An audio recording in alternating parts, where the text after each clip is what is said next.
So I get the kids in the stroller and we go into the store, and they come in and they walk kind of close behind me. I definitely felt the heebie-jeebies. I didn't feel good, but I thought I was judging a book by its cover. They were not like kind. That sounds bad, but they weren't clean-cut individuals. But then I hear them talking, and they are describing in detail the characteristics of my children. They're saying blonde hair, blue eyes. The gentleman said to whomever he was talking to on the phone or whatever, sorry, the boy will be easier because he's not wearing a mask, so the mom must not really care about him that much. I feel we're on a bit of a fake stream today so far with these stories. There's mommy influencer Katie Sorensen telling this tale of damn near having her kids kidnapped, or at least a couple of folks that were plotting the kidnapping of her children. And she did point that out, even had complete descriptions and pointed these folks out. Turns out she was lying for maybe that influencer clout. Not sure how that works, but she has now been convicted of a crime. Watch some more. This morning, a popular social media influencer who falsely accused a couple of trying to kidnap her children, now convicted of lying about the whole ordeal. Monday of this week, my children were the targets of attempted kidnap. Falsely claiming that strangers tried to kidnap her two young children on December 7th, 2020, outside the Petaluma, California Michaels store. The Sonoma County DA's office says the videos were posted about a week after Sorensen reported the supposed kidnapping attempt to police. In the video, Sorensen described a number of details about the alleged incident that hadn't been disclosed to police. The accused couple, Sadie and Eddie Martinez, say they actually recognized themselves in this photo and came forward to deny Sorensen's claims. She wanted a stronger following. She was looking for, content for her fame and her income, and at our expense.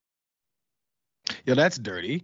So taking these direct folks and knowing that there may be some folks that authorities would look at, not believe their story, and go, you know what?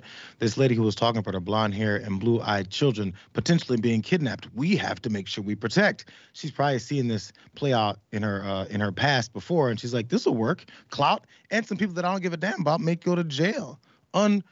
Wrongfully get sent off to jail. Who knows? Actually, who cares? But her lawyer, in arguing for her case, said, she didn't really mean to do it. She just targeted these folks by accident. Watch more.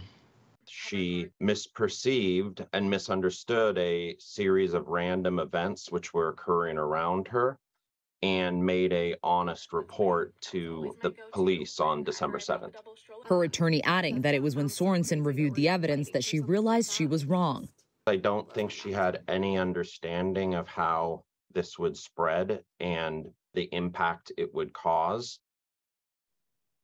Oh, so maybe she didn't think it was going to get tons of more views and follows, just like a little bit, just a small bump. Still, though, I guess his explanation worked to a degree because she was still acquitted of 2 of those 3 charges. They found her guilty of the misdemeanor while acquitting her of 2 of the other counts of falsely reporting a crime to government officials. And she now faces up to 6 months in jail when she's sentenced in June. So she'll probably get a month and a half. What do you think here, Jess? So she got the heebie-jeebies and she said that was a crime. That is not a crime to get somebody give you the heebie-jeebies. That doesn't make any sense. This whole story is ridiculous. Also, the way you have editing power, right, JR? We know this. If you record a video before you post it, you can take some parts away. She left the part in where she said they didn't look kind. Well, that sounds bad. They didn't look clean cut. You knew what you were saying and its effect. You can edit that out. She left it in. And it's like she knew she was profiling these people. I didn't hear about them approaching the children. We didn't hear about them trying to grab the children.